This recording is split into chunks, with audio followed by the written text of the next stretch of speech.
Hello guys, welcome to Redditor's Revenge. Here we post amazing revenge stories daily. And if you want more content like this, please subscribe to the channel and stay tuned with us. Moving on to today's first story. So just some backstory here. My parents divorced when I was just in kindergarten, so I was no more than 6.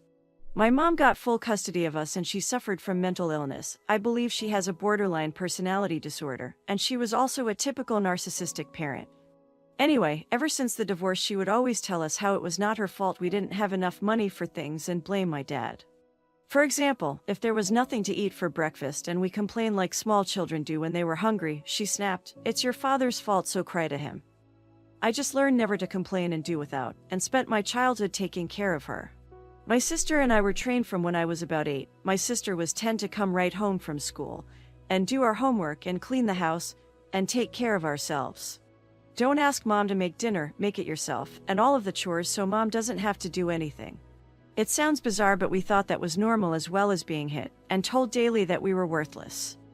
It got worse my senior year of high school. My grandma died a few months before that summer and my mom quit her job and blew through the money my grandma left her before the summer was over. This was close to $75,000 back in 2000.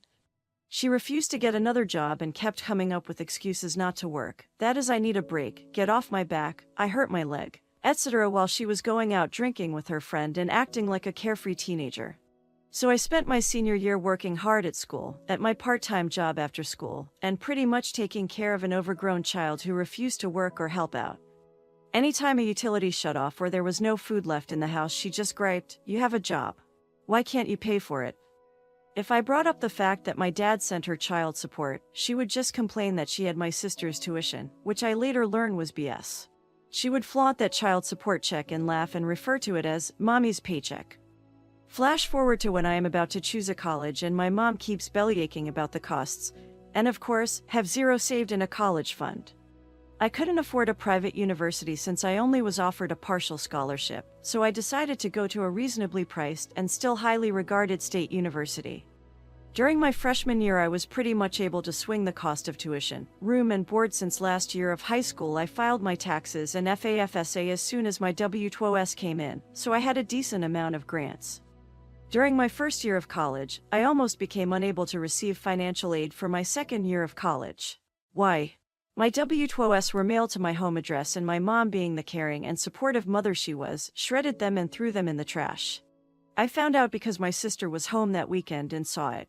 My mom denied, and when I came home for spring break and pressed her for it, she lied and said her friend had them. Her friend was a CPA. My sister called my mom out on this bluff by calling a friend who said she did not have any of our tax information. She was very concerned and told me and my sister to request duplicates W-2S and have them sent home, and she will have my mom send them over to me. My mom was pissed that we had checked with her friend and called her out on her bluff, but true to her word, her friend did my taxes for me and my FAFSA. I had offered to pay her or at least babysit for her, but she told me it was okay. I think she knew my mom was mentally unstable and felt sorry for me and my sister. At this point, I learned that my mom had not been helping out my sister at all with tuition as she claimed, and my sister had mentioned it to my dad, who had called her out and demanded to know where the child support was going. My mom insisted he wasn't paying her enough money and that's why she couldn't help us out. During my second year of college my W-2S were once again sent home, and my mom once again accidentally threw them in the trash. I had to request duplicates of W-2S from my summer job not just once but twice, because she kept throwing them in the trash. I filed my tax return late that year, and as a result, my FAFSA was filed late, so I wasn't able to get the full amount I was receiving before. Anytime I complained to her about money or no food in the house, it was, "Complaint to your father." Well, the summer before my third year I was burned out on my mom's BS. I was working full-time for the summer and saving as much as I could, but she was refusing to help me out at all while I was home with food or anything. She was pissed that instead of paying the phone bill so she could make long-distance calls to her online friends and spend all day in chat rooms, this was back when we had to dial up, I had the audacity to spend my hard-earned money on a cell phone and pay that bill myself. She told everyone I should just drop out because I wasn't applying myself hard enough. I was in the honors program, and she would play martyr with all her friends about it's so hard when you have kids in college, and they eat you out of the house and home and come to you for money. At the end of the summer I had saved $1,000, but the school won't let me move into the dorm unless I paid 50% upfront, which I was about $10,000. I didn't know what to do as all summer the university had told me I was fine, and then on move-in day told me I couldn't move into the dorm. I called my dad in a panic and he spoke to someone who agreed to give me 24 hours. I moved in and the next day my dad showed up first thing with a coffee and a donut for me and told me not to worry. He was going to fix this once and for all. We went from office to office on campus and he co-signed a loan and then he paid the balance of my tuition for the loan that didn't cover. He then took me out to lunch and told me the truth. My mom never helped my sister with her tuition. My sister had graduated the summer before my junior year of college. My sister later confirmed this but was not surprised my mom had lied. My dad had co-signed a loan to help my sister out, which he later paid off for her, and my sister was able to get a scholarship and do coop to pay for her last 2 years. He also advised me that my mom was not so poorly off. As part of the divorce settlement, he had to pay the mortgage and property taxes on our house, and even though my sister was now out on her own, he was still paying her the same amount of child support of about $2,000 a month, even though I was living on campus for 75% of the year and my mom was not giving me a dime. Just to give you some clarification, my tuition and room and board before financial aid kicked in was $15,000 a year, so she could have easily helped me out with school, since after financial aid kicked in when I was able to get it, the balance was usually $6,000. I was hurt to think my mom was just living off my child support and constantly making me feel guilty for wanting anything, or for not being able to cater to her every whim. She would get pissed that I wouldn't come home on the weekends to help her clean the house that I was not living in. I thought about how bad she made me feel growing up and made me feel worthless when in fact, had it not been for me or my sister, she would have not had a roof over her head after the divorce. He asked me to grant him access to my account so he could prove my mom was not paying for college and that I was. He asked me how I would feel if he took care of college instead of paying my mom child support. Sounded good to me. He even told me I could spend my breaks at his house instead of my mom's. I called my mom and told her that my dad had taken care of the issue and she had no remorse. She told me it was my fault for not planning my finances better and for pissing away my money all summer. I just played it dumb and said she was right, but pointed out I had done what she told me to do and complained to my dad. A month later my mom called me up pissed. My dad had spoken with the courts and there was going to be a hearing in their divorce case. My dad had proven that my mom had not been paying for my nor my sister's tuition for college, and that was the very reason my dad was obligated to pay child support till I was done college. Since I was living on campus, it didn't make sense to pay her child support when I was not living at home most of the year, and she has not given me one penny. My dad told the judge he would gladly pay for me to finish college, but he was not going to pay my mom any more child support and not pay the mortgage on the house. If my mom didn't want to take over the mortgage, they could sell the house, and I could live with him over my breaks. My mom was freaking out over this and calling me selfish. I just reminded her that my tuition must cost a lot more than what she got in child support, since she was never able to help me with the costs of school. She just kept laying guilt trips on me about how I was selfish because she didn't get to go to college right after high school, and how she never got to have 4 carefree years of college. I pointed out to her that she had not worked since my grandma died about 3 years ago, and that I was working and going to school at that time while she got to live a carefree life. She pretty much ripped me a new one at that point. She tried to get back at my dad by not paying utilities on the house to make it seem like she needed the money. She then told me that the electricity and water were now shut off, so if I wanted to come home for winter break I needed to help her out. She had moved in with her boyfriend at his condo. I just told her that I would miss her, but that I would just go to my dad's for winter break. She was pissed and cried about how selfish I was for not wanting to come home for Christmas. Side note, the Christmas before my present was throwing out many of my personal belongings.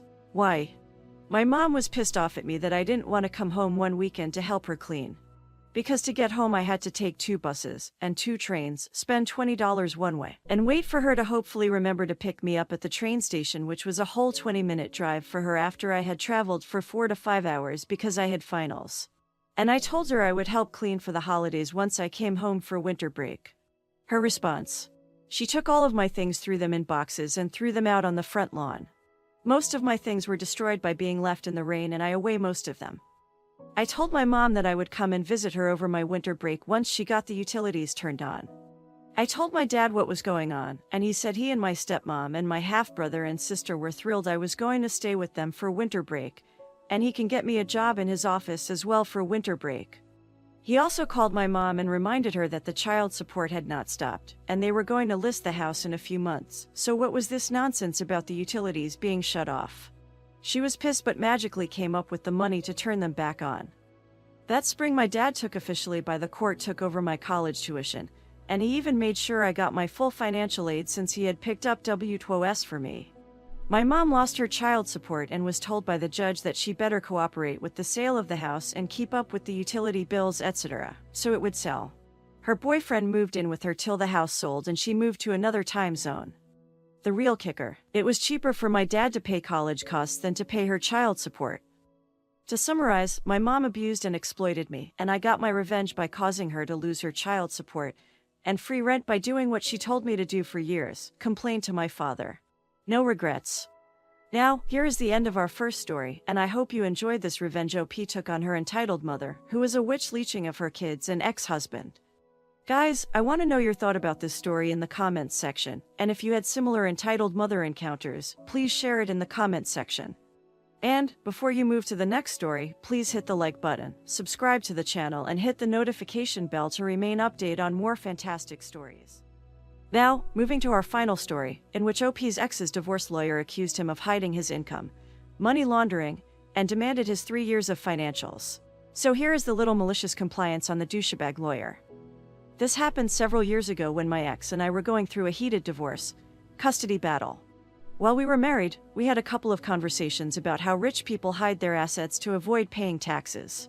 I've never had enough assets to do this, but she somehow got the idea that I was and told her attorney that I was laundering money and hiding income. It was more likely the heat of the moment, as divorce and custody battles often come down to. I couldn't even afford my attorney, so I represented myself. Her lawyer wasn't a total ass, but he was out to get me, and he talked down to me like I didn't deserve to breathe the same air. One day, I get a letter in the mail from him requesting an updated income declarations form and 3 years of financials. It had a long bum list of things to include. I own a communications tech company that was in the super startup phase back then. Money was already tight. I was trying to get this business off the ground with no financing. I was finishing my MBA with scholarships and loans, so paying for copies and postage or driving this 30 miles to his office meant eating peanut butter and saltines for a week. So I called him to explain my situation. He all but called me a liar and didn't believe I couldn't afford it. I was put off by that, and I said this was taking time away from the business I needed to handle. To which he replied, and I'll never forget this, "Well, according to your income declarations, you're not that busy. What do you do all day?" He then said if he didn't get these documents, he would consider my previous filings fraudulent, tell the judge, contact the DA, and also alert the state tax agency and IRS. Probably an empty threat, but I'm no lawyer. eFax is one of the services my company provides, and at this time it was relatively unknown, so I asked him if he has a fax machine. He said he had a fax, scanner and copier device, then said what law office doesn't have a fax machine? And I suddenly got an idea. Okay, I said to him, I'll put together and fax whatever I can. Okay, mother ducker, do you want 3 years of financials? You got it. I scanned to PDF every receipt I could find. McDonald's receipt from 5 years ago. Duck it, won't hurt to include it. CVS receipt. It's 3 miles long. Perfect. They get the $1 off toothpaste coupons too. I downloaded every bank statement, credit card statement, purchase order from vendors, and every invoice I sent to clients. I printed to PDF the entire 3-year accounting journal, monthly, quarterly, annual balance sheets, cash flow statements, and P&Ls. Not only did I PDF 3 years of tax filings, but every single letter I received from the IRS and state tax agency, including the inserts advising me of my rights. It took a while, but I was a few days ahead of the deadline. I made a cover page black background with white lettering. Wherever I could, I included separator pages in all caps in the biggest, boldest font that would fit on the page in the landscape, 20 receipts, 20 taxes, etc. I merged everything into a single 150-plus page compressed PDF and sent the document using my FX system. Every hour or so, I received a status email saying the fax failed. Huh, that's weird. Well, they're getting this document. So I changed the system configuration to unlimited retries after failures to keep redialing until it went through. Weird, I was still getting status email failures. I'll delete the failure emails and keep the success one after it eventually goes through. I thought, problem solved. 2 days later, a lady from his office called and asked me to stop sending the fax. Their fax, scanner, printer and copier had been printing nonstop. It kept getting paper jams, kept running out of ink, and they had to keep shutting it off and back on to print. I explained that her boss told me to send this by the deadline or else he would call the DA and IRS. Since I didn't want a call from the DA or the IRS, I would keep sending until I get a successful confirmation. I suggested they just not print until my fax completes, but she didn't like that. She asked me to email the documents, and I told a little white lie that my email wouldn't allow an attachment that big. Unless her boss in writing agreed to cancel the request or agree to reimburse me for my costs to print and ship, I said I would continue to fax until they confirm they have received every page. She put me on hold, and the attorney gets on the line. He said to forget to send the financials. I said that I would need this in writing, so I will keep sending the fax until he sent that to me. He asked me to stop faxing and he would send it in writing. And I said send it in writing first and then I'll stop. A long moment of silence. Click. About 20 minutes later, I received an email from his assistant with an attached, signed letter in PDF that I no longer needed to provide financials. The letter then threatened to pursue sanctions in court or sue me for interfering with their business. Every time I saw him after that, the lawyer never brought up sanctions, lawsuits, criminal referrals, or financials again. Now, here is the end of our final story. I hope you enjoyed it. Guys, let me know what's your opinion about this story in the comments section. I enjoy reading all of your opinion. And before leaving, please hit the like button and do subscribe to the channel to stay tuned with us for more awesome stories.